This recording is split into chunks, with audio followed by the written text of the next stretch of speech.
ada onta yang banyak, ada sapi yang banyak, itu gajimu. Kata dia, kamu jangan bercanda, kamu jangan menghina saya. Kata dia, benar, ini semua gajimu, ambil. Akhirnya orang tadi pun mengambil seluruh onta dan mengambil seluruh apa? Sapi, dan tidak meninggalkan meskipun satu ekor, tidak ada yang ditinggalkan. Tidak ada rasa terima kasih, ambil 10, enggak. Diambil semuanya. Kata orang, ya Allah, kalau memang saya ikhlas karena Engkau ya Allah, maka bukakan pintu gua. Akhirnya terbukalah pintu gua. Lihat, mereka ini dikabulkan doa mereka. Kenapa? Karena amalan yang ikhlas. Kita bisa jadi berdoa tidak pernah dikabul. Kenapa? Karena enggak ikhlas. Kemudian kisah yang lebih menakjubkan daripada ini, kisah Uwais Al-Qarani. Uwais Al-Qarani, kata Rasulullah SAW, khairu tabi'in Uwais Al-Qarani. Sebagaimana dalam Sahih Muslim, kata Rasulullah, sebaik-baik tabi'in adalah Uwais Al-Qarani.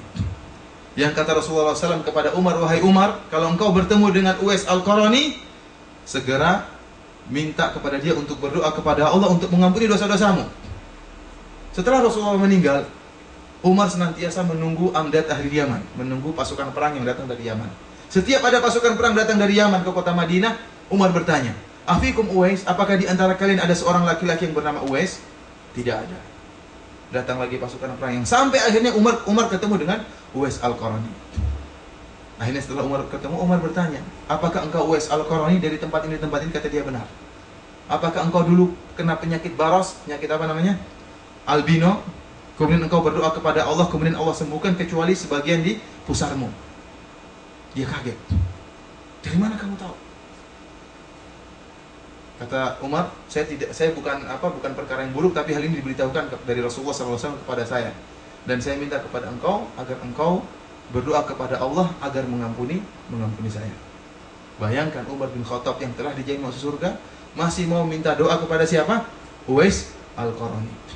Disebut oleh para ulama diantaranya karena keikhlasan Uwais Al-Qarani. Uwais Al-Qarani ini tidak ada yang tahu kalau dia itu orang bertakwa. Bahkan disebut oleh riwayat dia itu jadi bahan ejekan. Umar bertanya kepada sahabat-sahabatnya, kalian tahu Uwais enggak?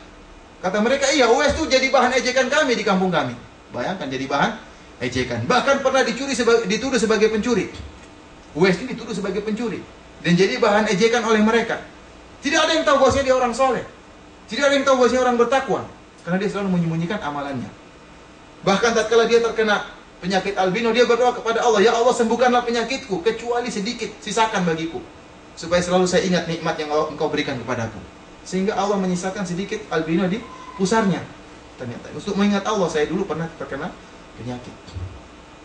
Dan dia memiliki seorang ibu dan dia berbakti kepada ibunya. Bayangkan, Uwais Al-Qarani ini bukanlah seorang ulama. Kita tahu bahwasanya di antara ulama tabi'in ada namanya Al-Hasan Al-Basri. Di antara ulama tabi'in ada namanya Ibnul Musayyib. Dua orang ini termasuk para ulama di kalangan tabi'in. Ada yang terkenal dengan ahli tafsir, ada yang terkenal dengan ahli hadis. Adapun Uwais Al-Qarani sama sekali tidak pernah meriwayatkan hadis yang sahih, tidak pernah meriwayatkan hadis. Uwais Al-Qarani ini tidak dikenal dengan ilmu. Bukan dikenal sebagai ustadz, apalagi dikenal sebagai ulama, bahkan dikenal sebagai bahan ejekan. Tidak ada yang mengenal dia, tidak terkenal sama sekali. Namun kata Rasulullah, khairu tabi'in Uwais Al-Qarani.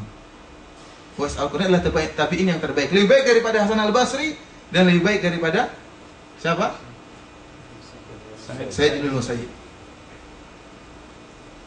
Padahal dia bukan ulama. Kenapa? Karena keikhlasan. Oleh karena itu, tatkala dia mendoakan Umar, maka dia pun bersembunyi. Karena dia tahu, orang-orang pun tahu, oh ternyata si Umar bin Khattab ternyata minta doa sama Uwais Al-Qarani. Dia pun bersembunyi, hilang. Tidak ada yang tahu kemana dia. Pernah muncul sekali berjihad, kemudian hilang lagi. Tidak ada yang tahu di mana dia. Kenapa? Karena dia menyembunyikan amalannya. Bayangkan, doanya dikabulkan oleh Allah Subhanahu wa taala. Oleh karena itu, ikhwani fil azani wallahu iyyakum, kita kalau ingin doa kita dikabulkan, berusaha untuk ikhlas. Berusaha untuk menyembunyikan amalan kita. Disebut oleh para ulama, disunahkan bagi kita untuk memiliki suatu amalan yang kita rahasiakan. Yang kita rahasiakan, jangan ceritakan sama orang, bahkan istri kita pun jangan kita ceritakan. Kita disunahkan seperti itu. Siapa tahu dengan amalan yang soleh itu, tatkala kita berdoa kepada Allah, Allah kabulkan doa kita. Kemudian yang terakhir, dengan adanya keikhlasan, semoga Allah Subhanahu wa taala memberikan kita husnul khatimah, ya. Berikan kita husnul khatimah, kematian yang baik. Karena bisa jadi seorang yang nampaknya zahirnya Masya Allah amalannya luar biasa, namun dalam hatinya menyembunyikan suatu penyakit riya, ingin dipuji, maka bisa jadi dia akan matinya dalam keadaan su'ul khatimah. Demikian saja ikhwani fil azani Allah wa iyyakum yang bisa Anda sampaikan pada pertemuan kita kali ini. Tadi saya sampaikan tentang faedah keikhlasan. Semoga bermanfaat bagi diri saya pribadi dan untuk mengingatkan saya pribadi dan mengingatkan antum semuanya untuk kita berusaha untuk ikhlas kepada Allah Subhanahu wa taala, baik dalam perkataan maupun perbuatan, bahkan dalam pemikiran kita, dalam amalan batin kita, hendaknya kita ikhlas kepada Allah Subhanahu wa taala. Kurang lebihnya saya mohon maaf. Wabillahi taufiq wal hidayah. Assalamualaikum warahmatullahi wabarakatuh.